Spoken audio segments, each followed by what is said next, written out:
If you had faith the size of a mustard seed, you could say to this tree, be uprooted and planted in the sea, and it would obey you. This, of course, from Luke. If you had faith the size of a mustard seed, you could say to this tree, be uprooted and planted in the sea, and it would obey you. Now, it shouldn't be that hard to talk about faith, but it is. And you would think that in a church, at least, it would be an easy thing to talk about, along with the concept of trust and connection, both to the divine and to each other. After all, regardless of the tradition or faith that they may represent, in theory, that's what houses of worship are for. However, it turns out that talking about faith is a bit harder than that. And for starters, most of us have different ideas about what the word means. For some, the word faith refers to a faith, right? That is a sect or a religion or a denomination. And for others, it refers to a creed, or it contains at least the idea of a definable ultimate. And then for others, including many of us here, the term's a little more vague, referring to trust in something or trust in someone, as of yet undefined, but maybe, sorta, kinda, greater than ourselves. Perhaps even more sobering. What often makes it difficult to talk about faith is that we often have the feeling that we, in our communities, and our government, and our society as a whole, have very little faith in anything. Even though it is common for our leaders, for example, to somewhat cynically proclaim their own faith, we sometimes get the sense that whatever they mean by the word, they do not feel compelled to live into it. And we, too, feel that we fall short ourselves. Or at least, we would feel that way if we knew what the measures were. But how can we measure anything, particularly something like faith, in a constantly changing environment? In a constantly changing environment. So much around us seems to be in flux all the time, and that includes our ideas about the world and about whatever ultimate there might be. It is hard these days to know what to believe in, so we understand what Patton is talking about when he writes, "For want of answers, our minds have splintered." For want of answers, our minds have splintered, and we have wandered off into the ecstasy of madness. It's a troublesome world, where our old assumptions are constantly challenged, and it appears that our mustard seed faith has to contain a lot of ambiguity. So the challenge for us sometimes comes from our trouble with that other allied, even sometimes synonymous word, namely the word trust. The word trust. We do not know who or what to trust much of the time. And our tendency is to be suspicious, even when we have no right to be. When I was in seminary on Chicago's South Side, for example, many of my classmates would worry a bit about being taken advantage of. Taken advantage of by the people who asked us for money on street corners. Now, I'm sure that most of you have been in that situation or a similar situation, and we would feel a bit uncomfortable, worrying about whether they really needed it or what they were going to do with our spare change. But our professors would tell us to get off the high horse we were sitting on as graduate students in a position of power and privilege with the luxury of allowing our own biases to get in the way of seeing the actual human being before us. So what if you are getting hustled from time to time, they would tell us. You are going to get hustled for a lot more than coins at some point in your life, and it is better to be taken for a sucker than to lose your capacity for generosity. Now, I should say these were old people living in Chicago, so the word sucker was still in use. It is better to be taken for a sucker than to lose your capacity for generosity. Which is to say that our mustard seed faith may be small and our sense of trust toward our fellow humans may be weak, but that we still need to stand by that faith rather than fall into despair, rather than lose our ability to give freely of ourselves and to receive freely from others. Rather than lose the ability to give freely of ourselves and to receive freely from others. Patton writes that in the face of what we perceive as our weak faith, we have sought answers in the arguments of wine and the wisdom of opium.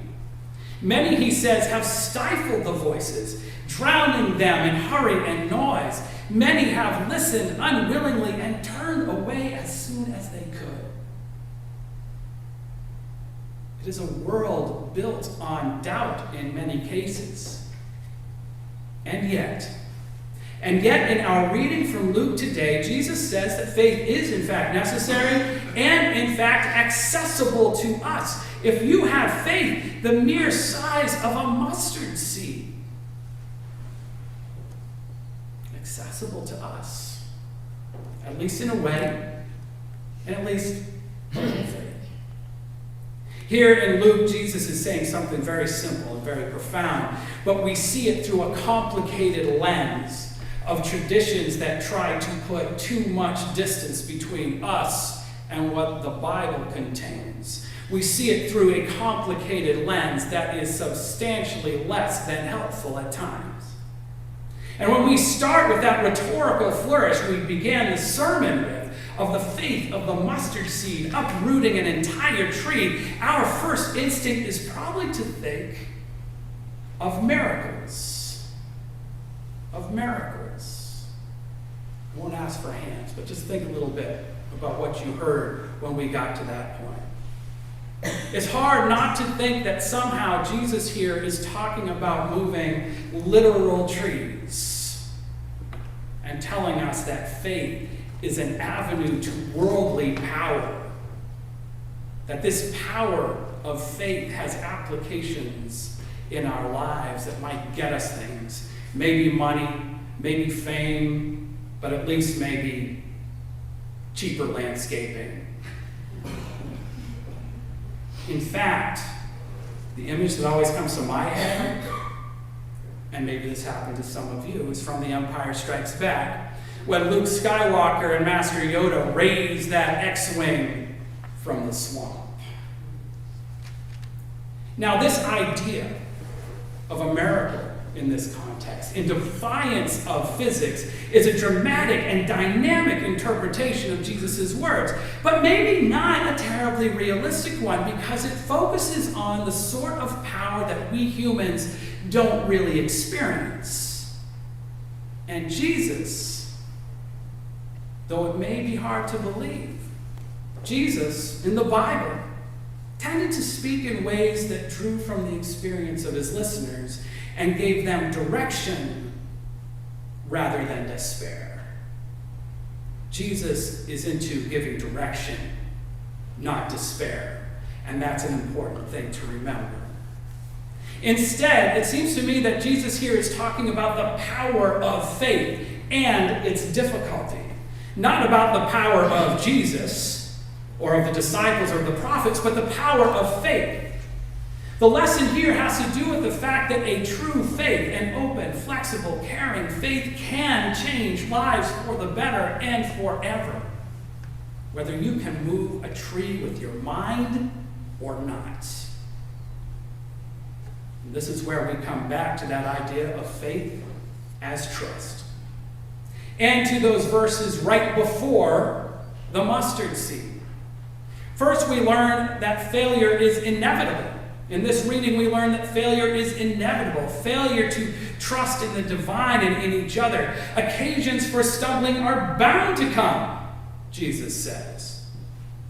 And then he warns us, in our stumbling, not to bump into anybody else. Not to contribute to someone else's lack of faith or trust. It is better for you, he says, if a millstone were hung around your neck and you were thrown into the sea, than for you to cause one of these little ones, and by little ones he means people of little faith, not children, if you cause one of these little ones to stumble. And then, before the mustard seed, he talks about forgiveness. If there is repentance, then forgive, he says. Forgiveness is what we need, after all, so much of the time in our lives. Forgiveness is what we need for each other and for ourselves when we succumb to Patton's argument of wine, or whatever distractions we fall prey to. Even, or especially, in an open community such as ours, in our progressive, non-creedal congregation and tradition. So where does that leave this tradition? Where does that leave this community? What does that give us as a church? What does that leave us as individuals who wend our way through those questions and feelings of wasteland and loneliness that Patton describes? Because we, like Patton, and frankly, like Jesus too, live in a world of uncertainty. Uncertainty about the future and about who or what we should trust. Well, sometimes the journey of faith and trust takes something other than certainty. Something other than certainty in an abstract yet oddly specific and describable higher power, for example, or in some particular and correct mode of ritual words and actions. Sometimes faith comes from the love and trust we do have for each other and for that divinity that we may not understand, but that we see in each other. Forgiving each other when we stumble, and supporting each other in good and bad times. Reminding each other that, in Patton's words, the unanswerables in our lives are no longer pools of terrible drowning. The unanswerables are no longer pools of terrible drowning. So what do? We practice. That's what we do. We practice. Now, many of you, again, I won't ask for hands, but many of you remember our old associate minister, Matt Carricker, who actually came back and preached a year ago for World Communion Sunday. Every once in a while, when Matt was here working with us, he would ask us to turn to each other and say something kind of like, "The God in me sees the God in you." Certainly Gisgoopers will remember this. The Spirit in me sees the Spirit in you. The God in me sees the God in you. The Spirit in me sees the Spirit in you. And I am not going to ask you to do that today because I am not Matt Carricker. But the sentiment, I think, is an important one. We do not live in a world of certainty, but we can still have faith. And we can still learn to trust. We can have faith in the validity of our shared questions and in each other. We can have trust in the mystery and in our shared loving humanity. We can have faith in the journey, and we can have faith in our fellow travelers. And on Communion Sunday, which is today, we recognize this in the form of a ritual that sees and recognizes the divine in you and the divine in me, even if we don't say it out loud. So let's take a moment now in silence to live into that mustard seed faith and the trust we have in the divinity we find in each other and in this space.